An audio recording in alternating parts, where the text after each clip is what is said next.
Hey, beloved, welcome to another chapter of the book of Sean. It's good to see you. Thank you for tuning in. I'm excited about tonight. My dear brother Brandon is here. He's got a story. You're going to love him. You're going to love his story, his journey, as he works through the jibes and the jibs and the ups and the downs of trying to be great at something. Huh?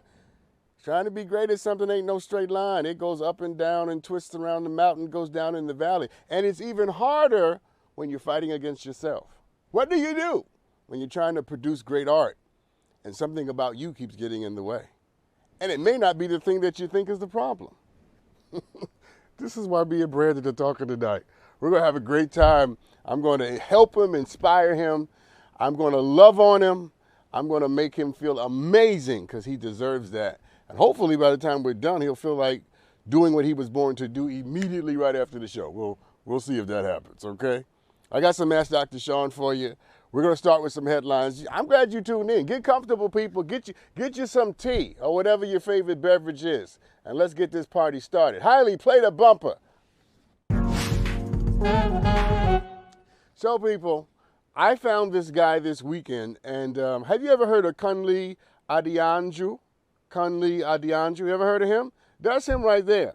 Let me tell you why you should care about Kunle, okay? So, Kunle has climbed Mount Kilimanjaro twice. And when that was not enough, he decided to motorcycle from London all the way down to Lagos, Nigeria. What? I mean, maybe you didn't hear that, so let's try it again. The man climbed Mount Kilimanjaro twice. Not once, but twice. Let me just say that one time would have been enough for me. Okay, let me be honest. Brandon, you tell me if you agree with this.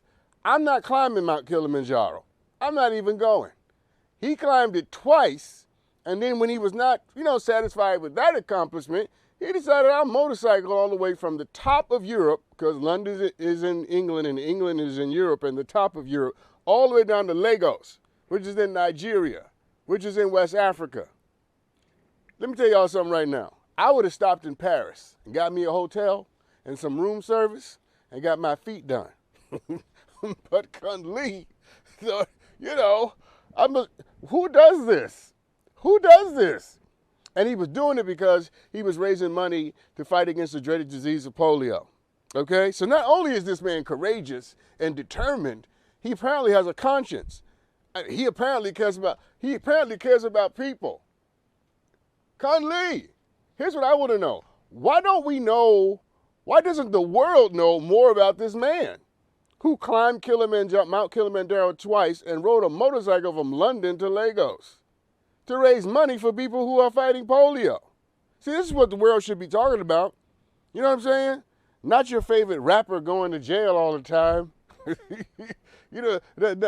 Not your favorite reality TV star getting drinks thrown in their face. We need to talk about people who are doing great and amazing things. And Kunle shows us what can happen when you put your mind to something and you dedicate yourself to it entirely. When you are entirely given and committed to these things, you can accomplish those kinds of things. I'm just saying. I need to see Kunle in the world. You know why? Because I need to know that human beings are still capable of extraordinary acts of greatness. I need this. I need this for my own spirit. You speak for yourself if you don't need it, but I need it. I need it. And I just wonder, what could you accomplish if you gave it everything that you had? How much further would you be in life and whatever you're trying to do if you would just give it everything that you had and would not hold nothing back? What if the next thing you attempt to do, you go all in? I mean, all in. I mean, you give it all your attention, all your heart, all your mind, all your soul, all your strength. What could happen if I bet you if you did that, you too could climb Mount Kilimanjaro twice and ride a motorcycle from London to Lagos, or love your children, or raise your family, or in the case of my guest tonight, write great books like my spiritual mother, Toni Morrison. Because human beings, when we dedicate ourselves to something, we are incredibly powerful. And what would you say if I told you that the only thing standing between you and what you really want to do is you? All right, Let's do another one because I listen. This headline is important because there's a lot going on in America that is totally out of order and it's deadly, and it's only getting worse. We've heard of what happened in Uvalde, Texas, what happened in Buffalo, and did you know over the course of there were 10 mass shootings in America this weekend? 10 mass. Last weekend was 12, I think. Just this weekend alone, 10 mass shootings in America. And while that was going on, check this out. You would think that politicians, Republicans and Democrats, would be a little more sensitive to the state of the country, right? Considering what I just said about Uvalde, Texas, Buffalo, and 10 mass shootings. Oh, no, no, no, no, no. Republican Congressman Greg Steube took his time during a House Judiciary Committee hearing to display an array of guns. He literally, this is during a hearing, in the middle of everything that's going on, he displayed his array of guns, his personal array of guns, I might add, to show which guns would be banned if the Protection of Our Kids Act were passed.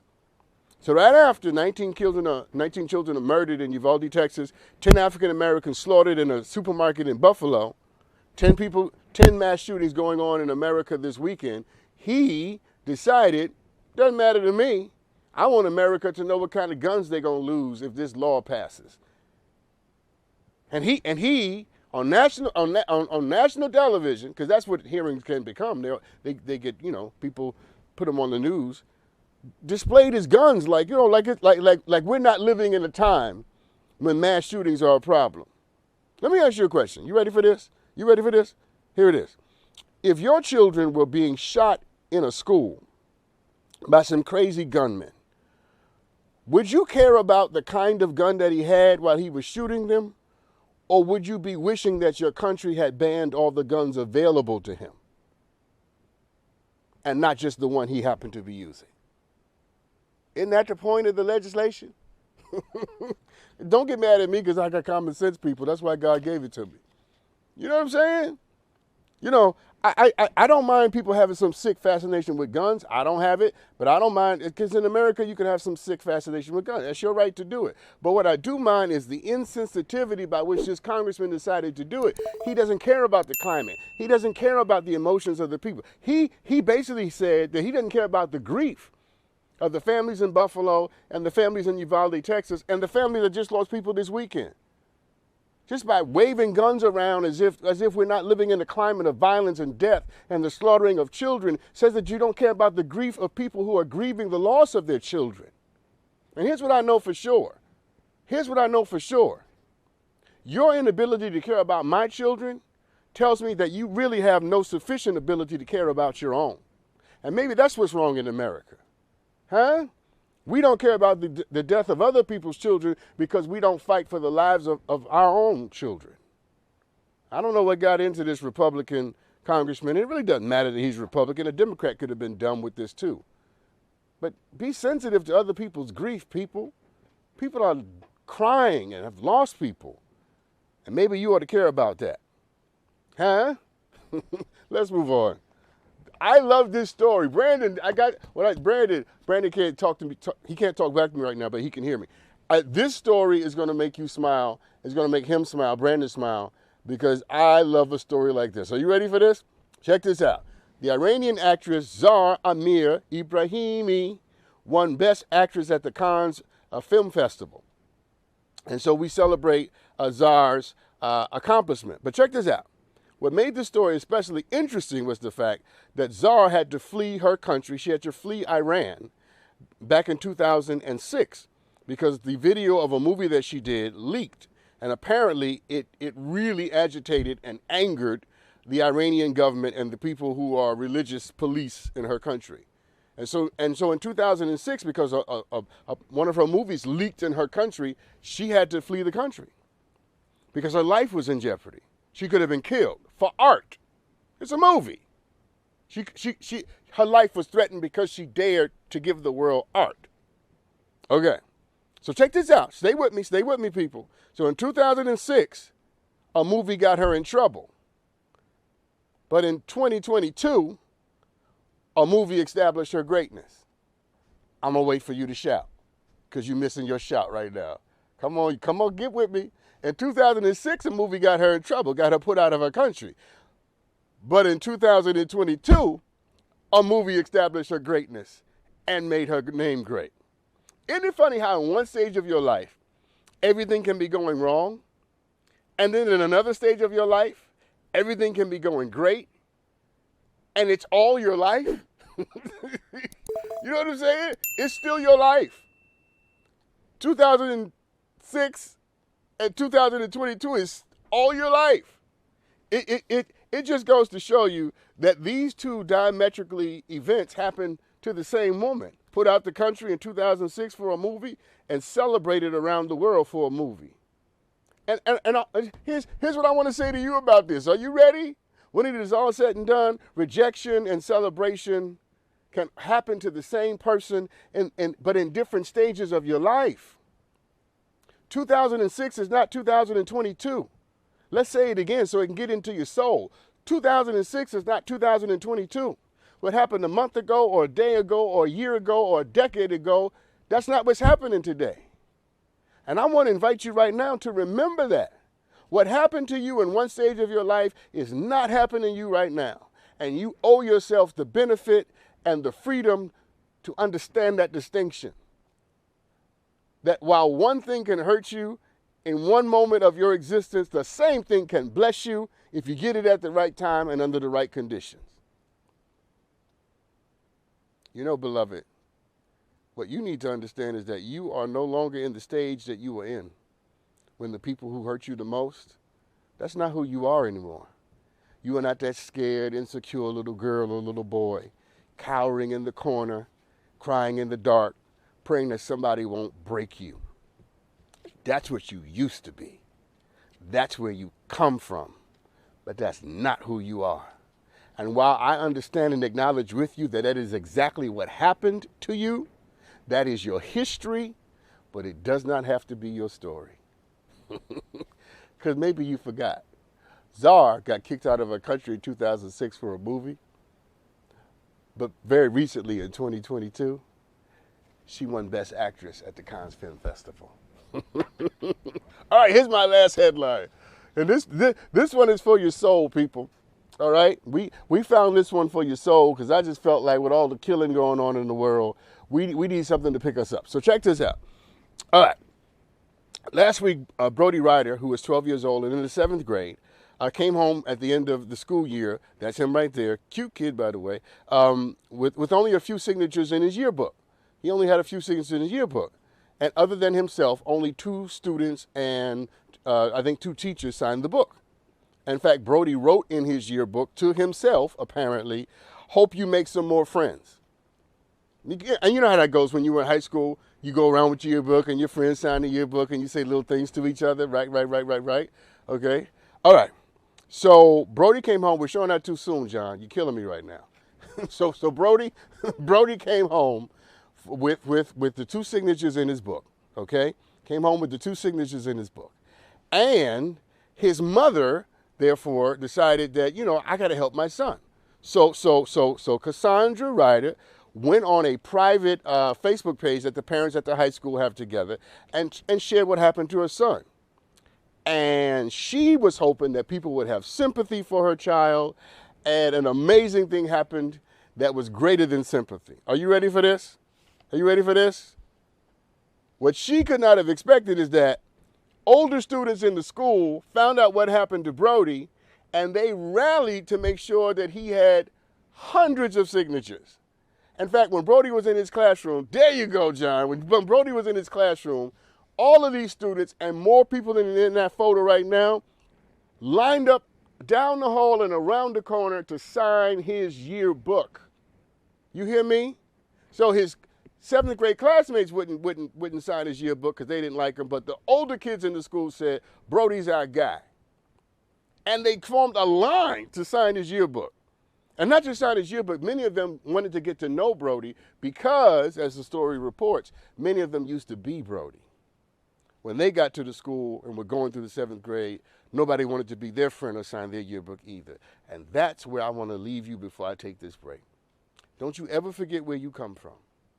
Don't you ever forget the battles you've already won and the mountains you've already climbed and the valleys you survived, doing your desperate dance in the dark, hoping someone would love you.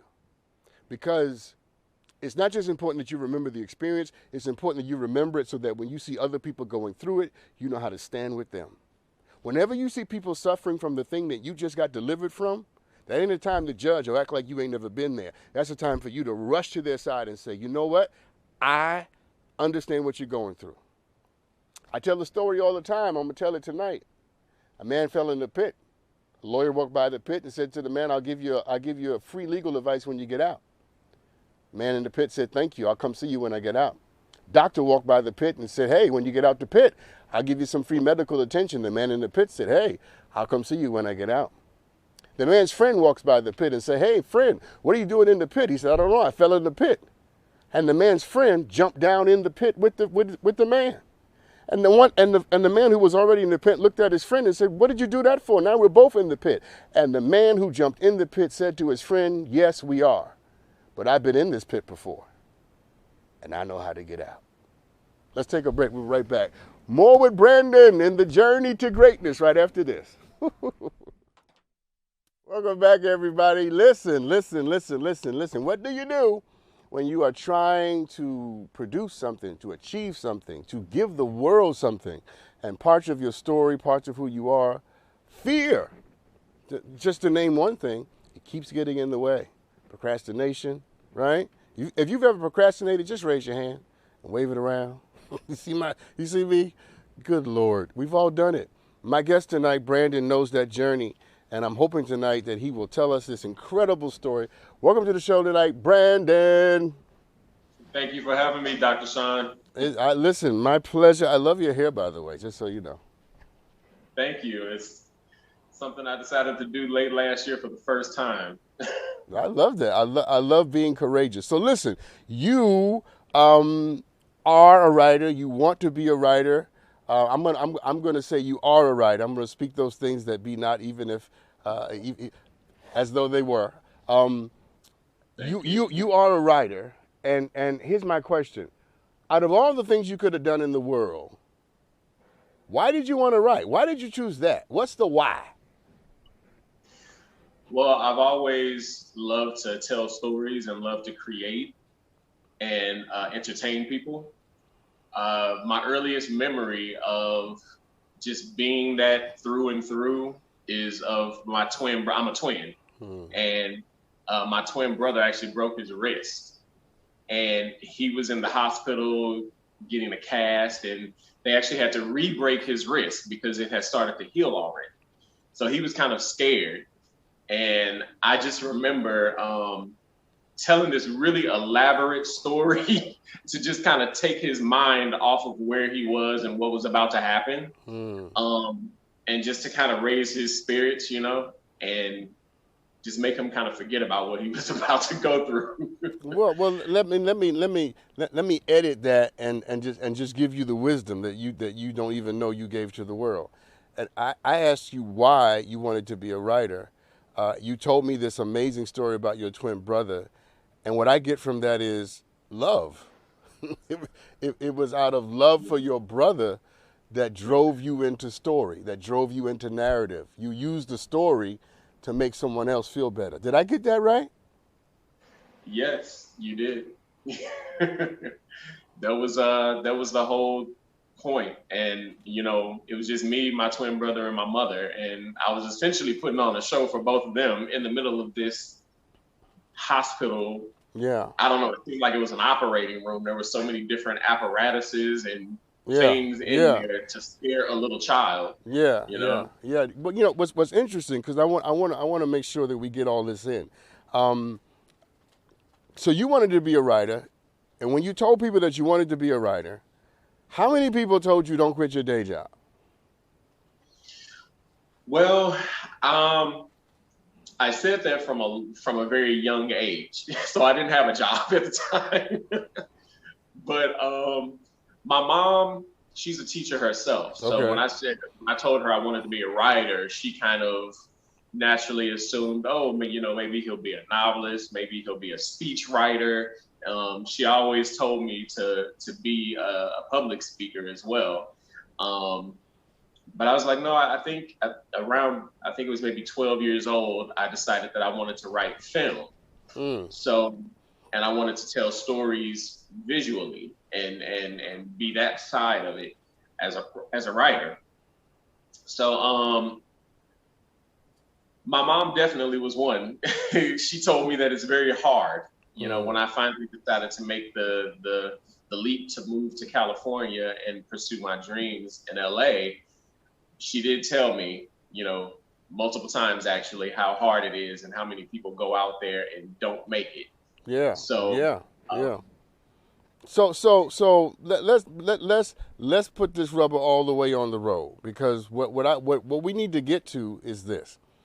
You are, if I got the story correct, and we usually get these correct around here, you are having a hard time manifesting commitment, work ethic, production, productivity as a writer. So you may have the soul or the spirit of one, but you don't have the productivity of at the level that you need to have. So here's my question, as I come to it directly. Assess yourself. Why do you think you're having such a hard time being what you want to be? Probably judgment. Because as it stands today, I'm getting more and more comfortable with letting people read my work. And of course, you know, people have to read it for it to go anywhere. But judgment, fear of judgment, I guess. That's probably the biggest thing that I've had to try to get over. So tell me what that has done to your commitment or your capacity to commit. You know, it just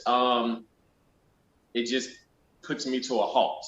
Like, I could get so far as to schedule a time when I say, oh, I'm gonna sit down and I'm gonna write, and I can even physically get myself in front of the computer and open up the program and everything. But then I find myself either getting distracted, you know, I'll watch TV, get on the internet, or Brandon, hold on 1 second, okay? Because when I asked you about commitment, your body language changed. When I asked you about commitment, you took a deep breath and you looked away. And that for me, that is always a sign that it has triggered something deeper than the question that I asked. Okay? So tell me what was about to come up that you pushed back down? Come on, you're thinking too much. Answer the question. Don't think, answer. Sorry, it's just you know how we are. We don't discuss things. Yes. So yes. I'm trying to get more comfortable with that, because I have called myself trying to self-therapize, if that's even a word. Give myself self-therapy and make strides on my own, and I do understand that there's still a way for me to go. So when I mentioned the word commitment, something wanted to come up, but you pushed it back down. What was it? Let it up. I'm just, I guess, scared to be committed, scared. And actually, my acting coach told me something that made sense to me one time. He said, some people are scared of success. And I think that's probably me as well, because with success comes focus. You know, the focus is on you, and exposure, vulnerability, right? Yeah. So are you also experiencing a challenge in commitment outside of writing, like in relationships? Yeah. Okay. Talk to me, Brandon. You're in safe, good hands. Okay. You're in loving hands. So this dance that we're doing is a dance of respect and love. So you just tell me how this has spilled over into your relationships. So as far as romantic relationships, Mm-hmm. I guess find it hard to commit, and with that commit comes so like I've had a journey with my own sexuality even. Mm-hmm. Mm-hmm. So that's something as well. And What was as that far as journey like? Was it healthy? Was it dysfunctional? Was it traumatic? Joyful? I would say all of those things at Mm-hmm. different times. Mm-hmm. At first, of course, probably traumatic What what because what was it most of the time though? probably traumatic, Mm-hmm. fearful, Mm-hmm. um, because I was, scared of judgment, scared. My biggest thing is I don't want to lose my friends and my family. Mm-hmm. And I kind of saw that start to happen for my twin, because my twin brother is gay as well. Mm-hmm. Mm-hmm. Oh, but he handled it a little bit differently than me, and What was the he difference between how he handled it and how you handled it? he seemed to accept it more and charge forward with it more and Mm. be more upfront and out with it, and he had more confidence. Mm. Um, Whereas you did and what? I tried to hide it. I tried to be what I thought, society and family expects of you and thinks you should be. I tried to be what I thought would make me acceptable. No, listen. You are not the only one. I mean, everybody watching right now, myself included, 2, 3 in the studio with me, we've all had an area of our lives where we essentially did the same thing.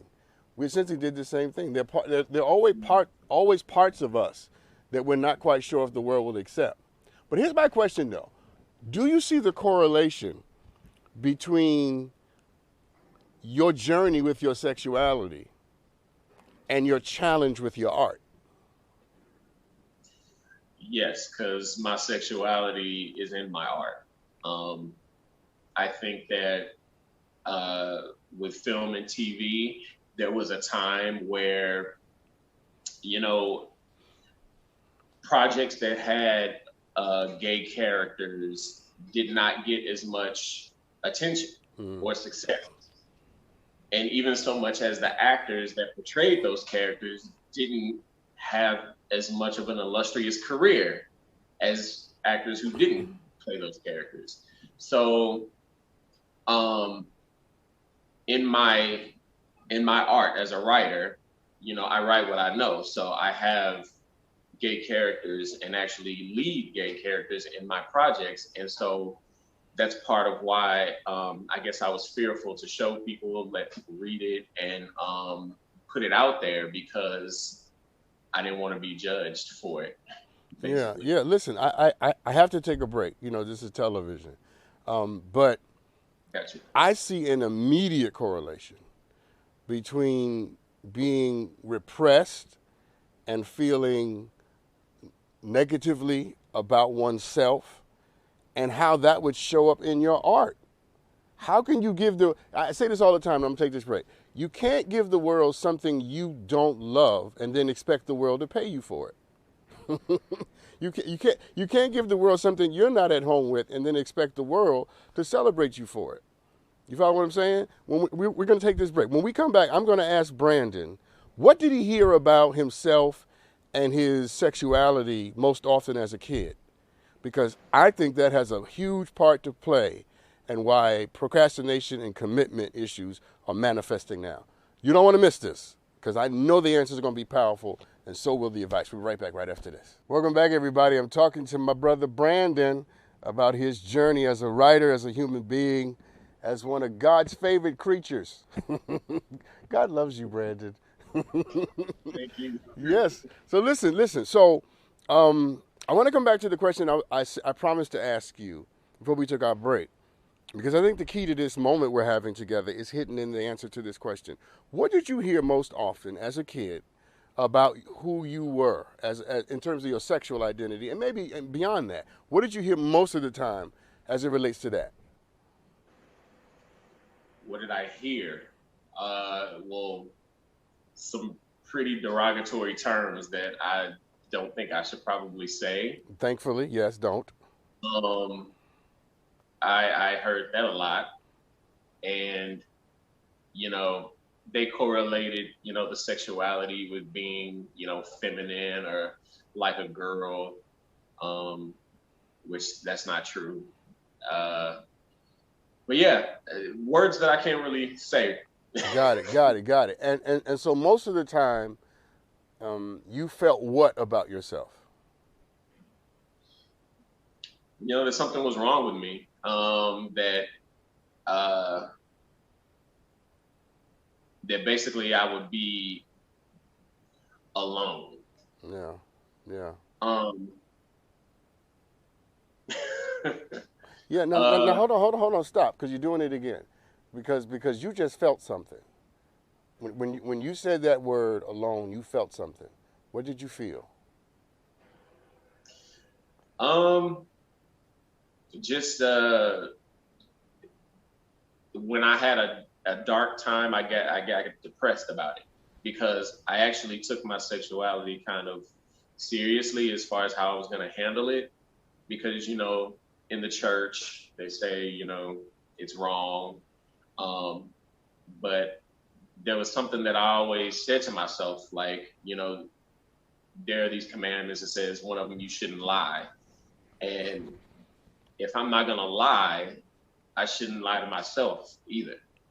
That's still a lie. So I can't be what everybody says and what the Bible says, but it's also wrong for me to be, kind of what I want. So what's the result? And I had came up with the conclusion that I would have to be alone to not tell a lie to anybody, including myself, but to also not physically do anything wrong in the eyes of religion. Yeah. So it just made me realize, what the correlation between me probably not being able to commit in relationships. But Brandon, it's actually a little deeper than that, because I'm experiencing you as someone who, on some level, has internalized the oppression. You've internalized the oppression that you've been made to suffer and deal with. And now it's manifesting in your art, in your inability to commit to your art, in your inability to produce it.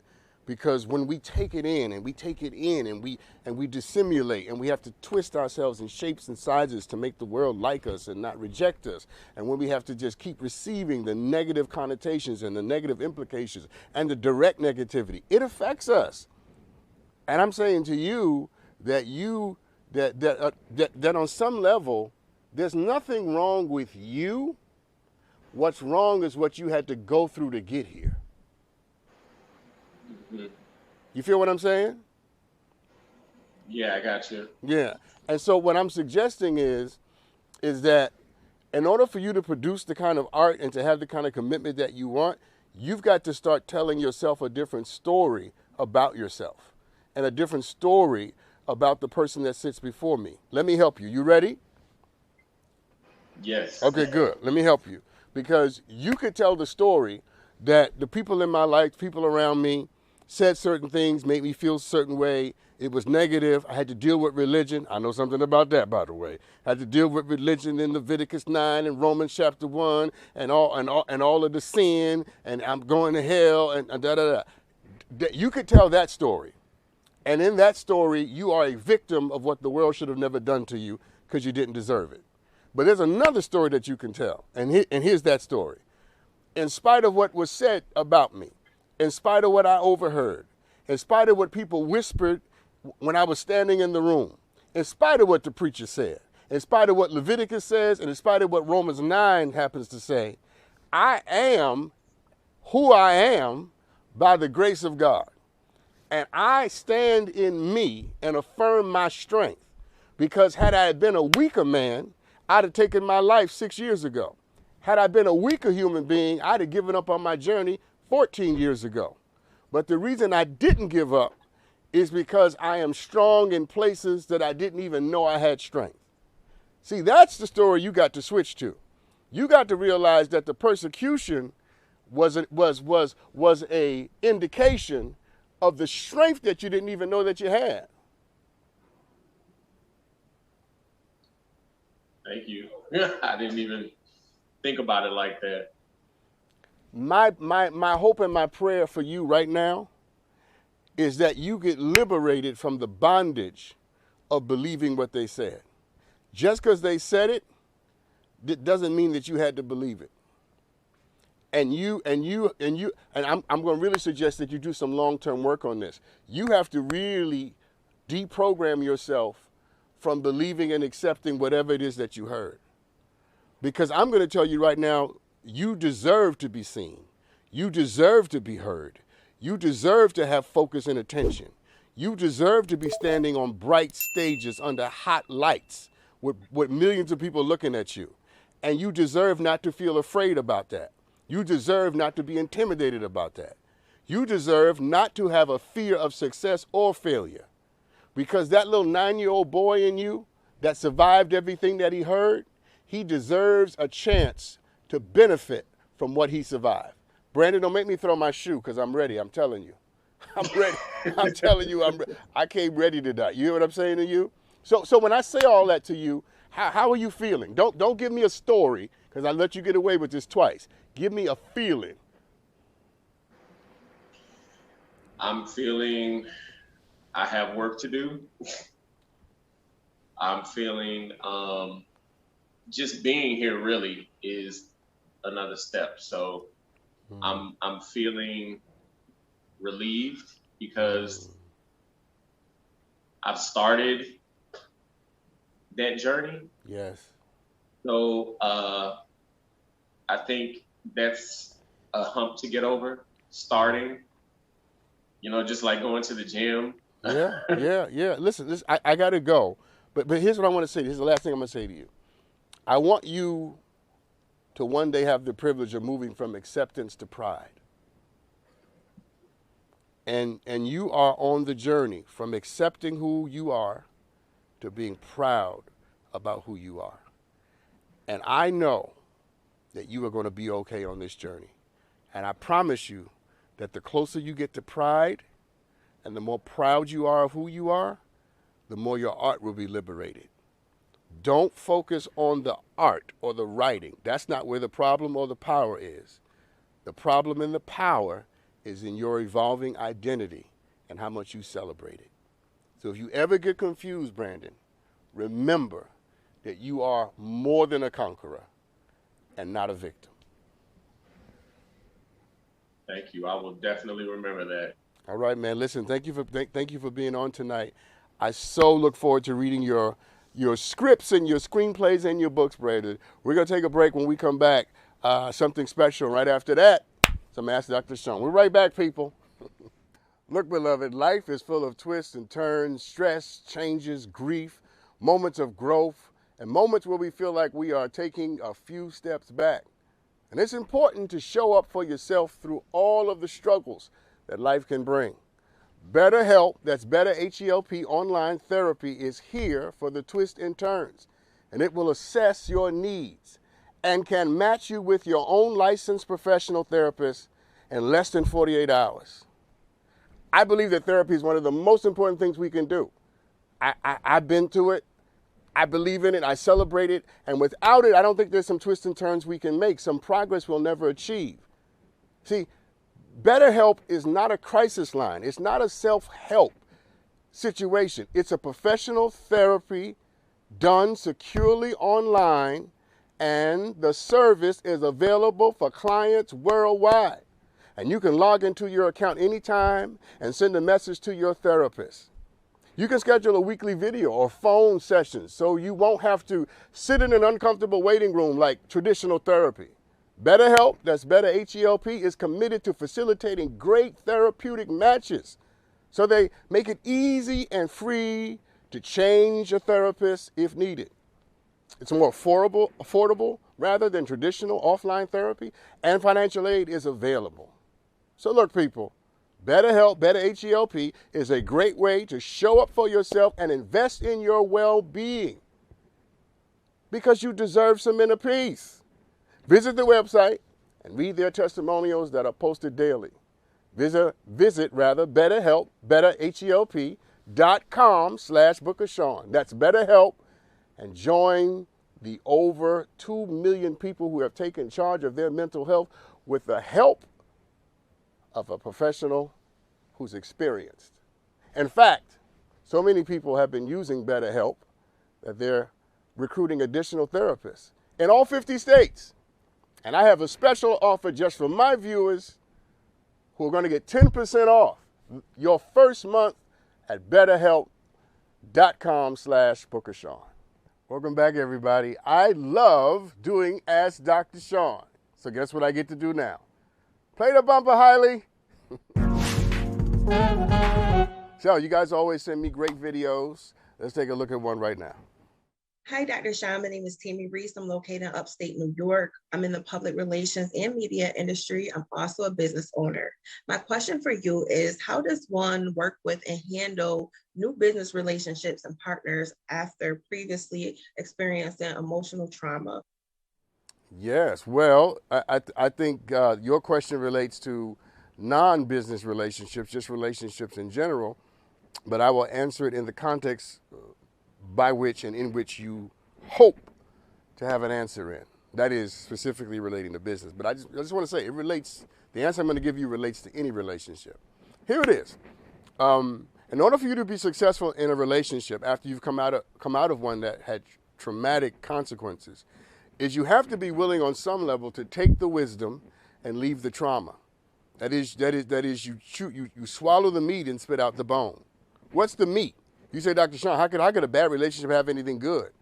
A bad relationship can have a lot of good in the sense that it teaches you what to look for. It teaches you what the experience is that you should be keenly aware of. And so you should take that with you. Don't leave the wisdom. Take the wisdom with you, because that's part of why you went through it. Part of why we go through negative relationships is that so that we learn who we are in the moments of conflict and tension, but also so that we can learn what to look for in people so that we can adjudicate better who to allow in our lives. But to move on successfully, you can't take the whole thing with you. There are parts of it you got to leave where it hurts you. And to say, one of the most important things we could possibly say to each other is this: that person hurt me, that person did me wrong. But everybody's not like that. Give people an opportunity to show you who they are and to prove themselves to you in spite of what one person or a few people have done. To condemn and judge the world based upon the actions of a few, it robs you of the relationships, the support, and the benefits that you deserve. So you take the wisdom and you know what to look for, and you understand when you see this or don't see that, and somebody lies about something about the contract ain't right, something that said, okay, I know what's going on here. You take that wisdom with you.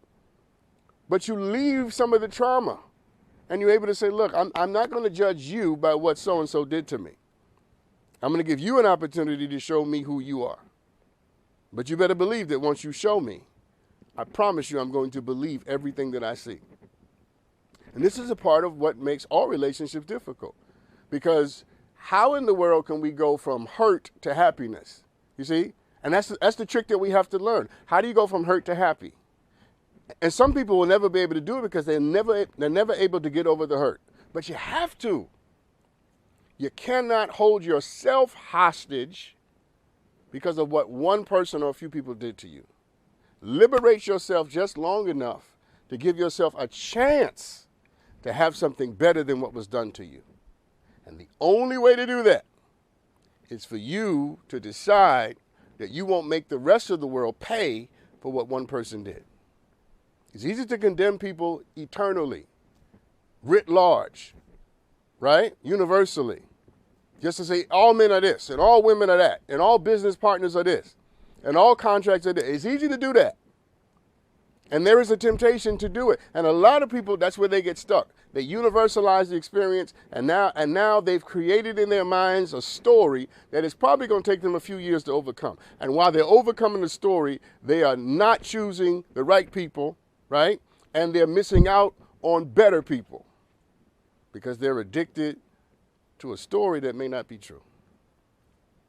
So the way you move on with your business after you've gone through a very negative situation is you allow yourself the benefit of getting all the lessons and having all the wisdom. And now you know what to look for. Now you know exactly what you should and should not do. So let that experience bless you, but don't let what they did to you curse you for the rest of your life. Because I promise you, the business you really want to have and the success that you deserve, I promise you, you won't be able to get there by yourself. We all need somebody. And if you start locking people out because of what somebody else did, you will undermine your own blessing. So bless yourself and be wise, but be open-hearted. Because wisdom with an open heart is always a recipe for greatness. All right, somebody DM me this question. While having a conversation with my wife for 2 years, she admitted to cheating on me before we got married. I'm considering ending our marriage because of her cheating past and because I no longer trust her. Is it wrong of me to want a divorce? Interesting question. So my answer to this may not make you happy because I just don't believe in punishing people for telling us the truth. Now, I think that it's because the moment you start punishing people for telling you the truth in a situation where you ask for it, then you empower them to lie to you going forward. Okay? My question would be, in order for me to answer this question appropriately, has there been any cheating after you got married? Right? So, and my other question would be, what was the status or the climate of the relationship at the moment she cheated? Right? Were you guys hot and heavy and in love, and then she went and did this, or were you guys on a break, having great difficulty, and in some desperation to find emotional comfort, she went out and did something outside the confines of the relationship? See, there's a lot that I don't know. There's a lot that I don't know, and I just believe that if your wife has not cheated on you since you've been married, and she's been faithful to her vows, then I just believe, here's the part you're not going to like, that you might need to work your way to forgiveness. That you might need to work your way to forgiveness. And I know that's not easy, because it would be much simpler for me to say, oh, she cheated on you, and she lied about it and didn't tell you, and she going to wait X many of years to tell you that this happened. You need to leave her. You need to walk away from her. But I'm not so sure that that's the right course of action. And I'll tell you why I'm not sure that it's the right course of action. Because you might be dealing with someone who made a genuine mistake. Somebody sent the question in last week. Is it true that when men cheat, they always cheat? And I said to that question what I'm going to say about your wife. It depends on the man. Just like in this case, it depends on the woman. You know this woman. What has it been like since you've been married? Okay? Since you've been married. Because remember now, if you just want to go there, remember that before you get married, there are no vows. Didn't see that coming, did you? Before you get married, they're no till death do us part. You the only one. You didn't stand before God with a ring, you know what I'm saying? Before you got married, I'm not saying it's okay to cheat on your boyfriend or your girlfriend. I'm just making you understand that marriage is a significant demarcation in the life of a relationship. What has she done since you've been married? Since she stood at that altar and told you that you, going forward, you would be the only one. If she's been faithful to that, then you ought to give her some credit for that. And quite frankly, you may not be able to hear this right now. You might want to give her some credit for being honest about something she could have hid from you for the rest of your life. She trusted you enough to tell you. Now you know, and now you want a divorce for something that you did before you were married. Sounds like you're hurt. Sounds like she disappointed you. Sounds like she broke your heart. Sounds like you are very much shocked by the information that you received. Why don't you sit in that for a while before you start making decisions? Why don't you acknowledge how you feel and work your way through how you feel and around how you feel and out of how you feel before you start making decisions? Don't rush from hurt to decision making, because that's a recipe for disaster every single time. Your wife has hurt you. She may have even broken you and disappointed you rather. But that doesn't mean that you two can't have a future. And it doesn't mean you can't have a future because whatever she did it in your past. She's not doing it now. And just because you found out something about her past doesn't give you permission to punish her now. I wish you well, I really do. It's a tough situation to be in, but it'll be even tougher if you rush to make it about what your response to her. Yeah. You are hurt, and you need to deal with that. I love talking to you guys. Thank you for your videos that you sent in. I want to thank Brandon. I want to thank all of you that sent me Ask Dr. Sean. I mean, what an amazing show tonight. Life is difficult. It's never easy. But I promise you, if you keep going, you'll eventually discover that better is on the way. Better is on the way. You hear me? Things are going to get better. I wish Brandon well. I wish you well. I hope you have a great rest of the night. Y'all be good to each other, okay? Because, you know, the world is a harsh place, but love will always win. I love you.